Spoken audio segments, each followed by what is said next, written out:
இன்றே டவுன்லோட் செய்து உங்கள் ஃபேவரட் ஷோக்களை என்ஜாய் பண்ணுங்க. அக்கா, அவர் தான் கோவத்துல அப்படி பண்ணிட்டு போறாருன்னா நீங்க டக்குனு ஒரு ஆட்டோவை பிடிச்சு வீட்டுக்கு கிளம்பி போக வேண்டியதானே? அது இந்து. அக்கா, என்னக்கா எதுக்கு யோசிக்கிறீங்க? ஆட்டோ பிடிச்சு போறதுக்கு காசு இல்ல இந்து என்கிட்ட.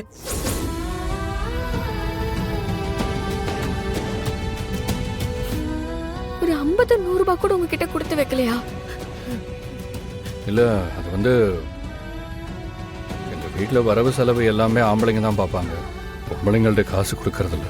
அதுக்காக 1 ரூபாய் கூடவா பொம்பளைங்க கிட்ட கொடுக்க மாட்டீங்க? என்னக்கா, இவ்ளோ வருஷம் ஆகியும் உங்களுக்குன்னு ஒரு தடவை கூட கேட்கணும்னு தோணலையா? அத கர்ணா சொன்னானே, எனக்கு கல்யாணம் ஆன நாள்ல இருந்து இதாம்மா செலவுக்கு வச்சுக்கோன்னு ஒரு 10 ரூபாய் கூட என்கிட்ட கொடுத்ததில்ல இந்து. சுகுணா அக்காக்கு இதுதான் நிலைமை. இதுல நான் என்னத்தை கேட்க முடியும்? என்னதான் இருந்தாலும் கட்டின பொண்டாட்டி இப்படி மனசாட்சியே இல்லாம நடு ரோட்ல இறக்கி விட்டுட்டு போயிருக்காரு. இவரெல்லாம் என்ன சொல்றதுன்னே எனக்கு தெரியல.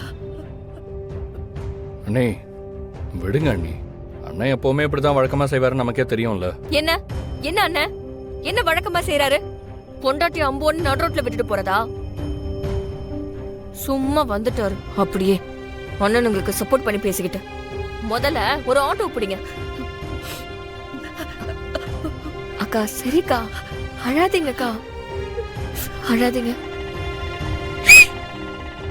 ஒண்ணும் இல்லக்கா, அழாதீங்கக்கா.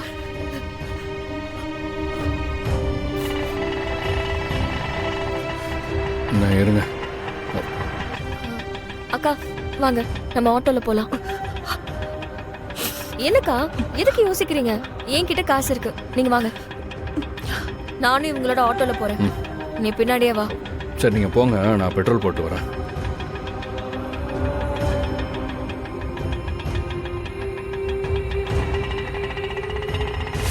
எவ்வளோ தைரியம் இருந்தா கொடுத்த வேலையை போட்டுட்டு பாதிரியே போயிருப்பா.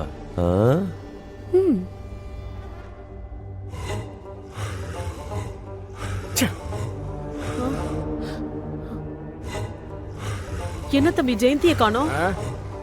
அவளுக்கு என் கூட வர பிடிக்கலையாம், அதான் குடிச்ச உன்னோட வான்னு விட்டுட்டு வந்துட்டேன். ஐயோ, என்னாச்சு தம்பி? விட்டுட்டு வந்துட்டேன்னு சாதாரணமா சொல்றீங்க? வர வர அவளுக்கு கொழுப்பு ஜாஸ்தி ஆயி போச்சு. நீ என்ன பார்த்தா குனிஞ்ச தள்ள நிமிராம பேசுறவ இப்ப எல்லாரும் முன்னாடியும் என் மேல தப்புன்னு என் மூஞ்சி முன்னாடி சொல்றா. என்கிட்டயே வாயாட ஆரம்பிச்சிட்டா. அதான் கொழுப்பு கொஞ்சம் குறையட்டுன்னு நடந்து வான்னு வழியிலே விட்டுட்டு வந்தேன். திவா, நீ பண்ணதாண்டா கரெக்டு. நானும் கவனிச்சுட்டு தான் இருக்கேன். வர வர இந்த வீட்டு பொம்பளைங்களுக்கு வாய் அதிகமாயிட்டு தான் போகுது. இதுக்கு ஒரு முடிவு கட்டியே ஆகணும். சொல்லுங்க சார், எப்படி இருக்கீங்க? நான் இருக்கிறது இருக்கட்டும், உங்களை நினைச்சா எனக்கு பாவமா இருக்கு. ஏன் சார் அப்படி சொல்றீங்க? ஆமாமா, 10 லட்சம் வரும்ன்ற நம்பியில உங்க பையனுக்கு கல்யாணம் பண்ணாம இருக்கீங்க. ஆமா சார், அந்த இந்து பொண்ணு 30 நாள்ல கண்டிப்பா காசை கொடுத்துடுறேன்னு சொல்லிருக்கா. 30 நாள்ல 10 லட்சமா? இன்னும் 10 வருஷம் ஆனாலும் 10 பைசா கூட நாங்க அவளுக்கு தர மாட்டோம். புரியுதுங்களா? அந்த 10 லட்சம் வரும்னு நம்பி உங்க பையனுக்கு கல்யாணம் பண்ணாம விட்டுறாதீங்க. அது கண்டிப்பா வராது. உங்க பையனுக்கு எங்க நல்ல வரதட்சணையோட பொண்ணு கொடுக்குறாங்களோ அங்க சம்பந்தம் பண்ணிக்குங்க. சார், உங்களுக்கு உண்மையாவே நல்ல மனசு சார். இல்லைன்னா இப்ப வரும் அப்ப வரும்னு நான் பாட்டுக்கு எதிர்பார்த்துக்கிட்டு இருந்திருப்பேன். சரி சரி, அடுத்த கட்ட வேலையை பாருங்க. சரிங்க சார். என்னையா எதிர்த்து பேசுன?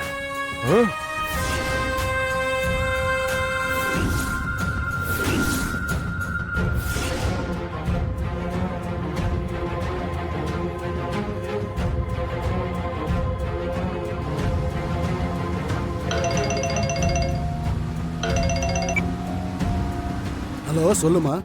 அண்ணே, ரொம்ப நாளா உங்க பொண்ணுக்கு என் பையனை கேட்டுட்டு இருந்தீங்கல்ல? ஆமாமா, சொல்லுமா. என் பையனை உங்க பொண்ணுக்கு கட்டி வைக்கணும்னு முடிவு பண்ணிட்டேன். என்னம்மா, இவ்வளவு சந்தோஷமான விஷயத்த சாதாரணமா போன்லயே சொல்லிட்ட? அதுக்கு என்னண்ணே, கூடிய சீக்கிரமே இந்த கல்யாணத்தை நடத்திடலாம். மேற்கொண்டு என்னங்கறத நான் நேர்ல வந்து பேசுறேன். கண்டிப்பா பேசுவோம்மா. நான் இதை உடனே வீட்ல எல்லாருக்கும் சொல்லிடுறேன். சரி, வச்சிடுறேண்ணே.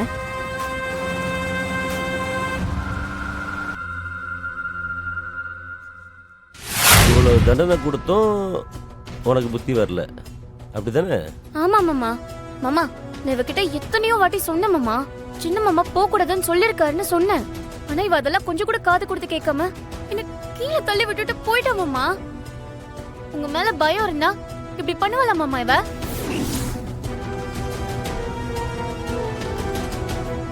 என் அக்காக்கு உடம்பு சரியில்லை, அதனால நான் போக வேண்டியதா போச்சு. என் அப்பாவுக்கும் என் அக்காவுக்கும் என்ன விட்ட வேற யாரும் கிடையாது. இவ்வளவு நாளும் நான் தான் அவங்கள பாத்துக்கிட்டேன்.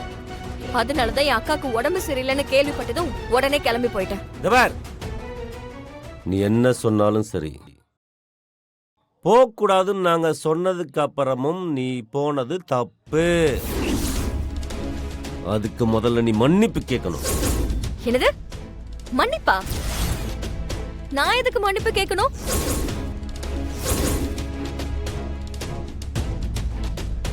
உடம்பு சரியில்லாத என் அக்காவை ஹாஸ்பிட்டல்ல போய் பார்த்தது எந்த விதத்துல தப்புன்னு சொல்லுவீங்க? இதுக்கெல்லாம் என்னால மன்னிப்பு கேட்க முடியாது. அப்போ சூடு வச்சிடலாமா?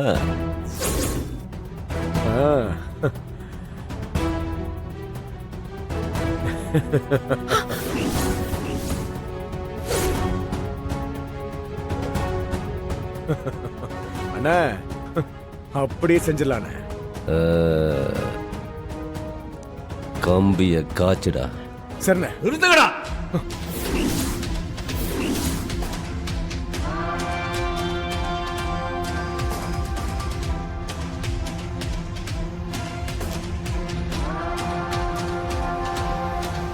டேய் கிருபா, என்னடா புத்தி கட்டத்தனமா பேசிக்கிட்டு இருக்க?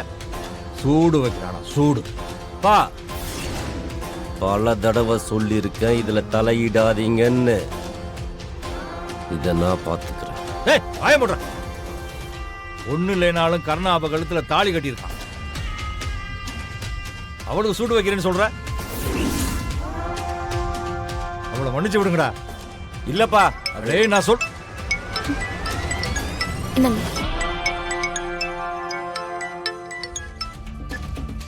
ஹலோ. ஹலோ சம்பந்தி, நான் பையனோட அப்பா பேசுறேன். சொல்லுங்க சம்பந்தி. நாங்க ஒரு 5 மணிக்கு அங்க வந்துருவோம். சரி சரி சம்பந்தி, சரி சம்பந்தி. சரி. அண்ணே,